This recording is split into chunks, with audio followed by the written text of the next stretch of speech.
N ജീവനേക്കാളും നീ വലിയതാണെനിക്ക്. നമുക്കെല്ലാവർക്കും ഒത്തിരി ഇഷ്ടപ്പെട്ട ഈ പാട്ടിൻ്റെ വരികൾ ജീവിതത്തിലൂടെ തെളിയിച്ച വിശുദ്ധനാണ് വിശുദ്ധ തർസൂസിയസ്.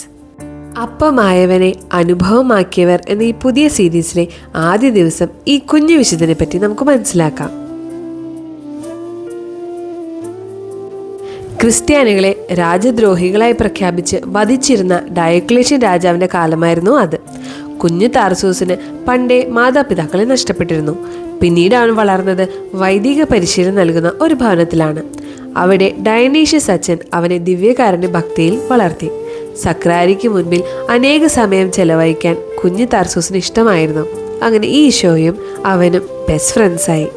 ഒരു ദിവസം ഡയനീഷ്യസ് അച്ഛൻ വലിയ വേദനയോടെ ഒരു വാർത്ത അവരെ അറിയിച്ചു.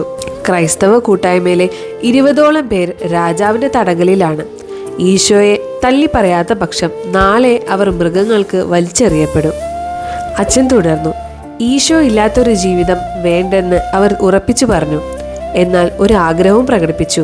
മരിക്കുന്നതിന് മുൻപ് ദിവ്യകാരുണ്യ ഈശോയെ സ്വീകരിക്കണം. ഞാൻ പോകാം. കുഞ്ഞു താർസൂസിന് അത് പറയാൻ അധികം സമയം വേണ്ടി വന്നില്ല. നിങ്ങളെ എല്ലാവരെയും അവർ തിരിച്ചറിയും, എന്നാൽ എന്നെ അവർ തിരിച്ചറിയില്ല. ഞാൻ ഈശോയെ ഭദ്രമായി വൈദികരുടെ കയ്യിൽ ഏൽപ്പിക്കാം. അങ്ങനെ ദിവ്യകാരുണ്യ ഈശോയെ ഭദ്രമായി പൊതിഞ്ഞ് നെഞ്ചോട് ചേർത്ത് അവൻ യാത്ര തുടർന്നു. വഴിയിൽ വെച്ച് അവൻ്റെ കൂട്ടുകാർ അവനെ കണ്ടു. അവൻ പൊതിഞ്ഞു പിടിച്ചിരിക്കുന്നത് കാണണമെന്ന് ആവശ്യപ്പെട്ടു. പിന്നീട് അതൊരു പിടിവലിയായി. ആളുകളും ഓടിക്കൂടി. ആൾക്കൂട്ടത്തിൽ ഒരാൾ വിളിച്ചു പറഞ്ഞു, അവനത് തരില്ല, അത് ദിവ്യകാരുണ്യമാണ്, ക്രൈസ്തവരുടെ പരമരഹസ്യം. വലിയ ബഹളത്തിനിടയായി. കുഞ്ഞു താർസൂസിനെ എല്ലാവരും കൂടെ മർദ്ദിക്കാൻ ആരംഭിച്ചു. എന്നാലും അവൻ വിളിച്ചു പറഞ്ഞു, മരിക്കേണ്ടി വന്നാലും ഈശോയെ ഞാൻ തരില്ല. ഇത് കേട്ടതും ആൾക്കൂട്ടത്തിൽ നിന്നൊരാൾ വന്ന് അവൻ്റെ തലയ്ക്കടിച്ചു. അവൻ വലിയ ആഘാതത്തിൽ അവൻ്റെ ബോധം മറഞ്ഞു. കണ്ണു തുറന്നപ്പോൾ അവനൊരു ക്രൈസ്തവ സൈനികന്റെ മടിയിലായിരുന്നു. അദ്ദേഹം അവനോട് പറഞ്ഞു, നിനക്കേറെ പരുക്ക് പറ്റിയിരിക്കുന്നു മോനെ. അവനൊന്ന് പുഞ്ചിരിച്ചു. കയ്യിലിരുന്ന ഈശോയെ ഒന്ന് നോക്കി.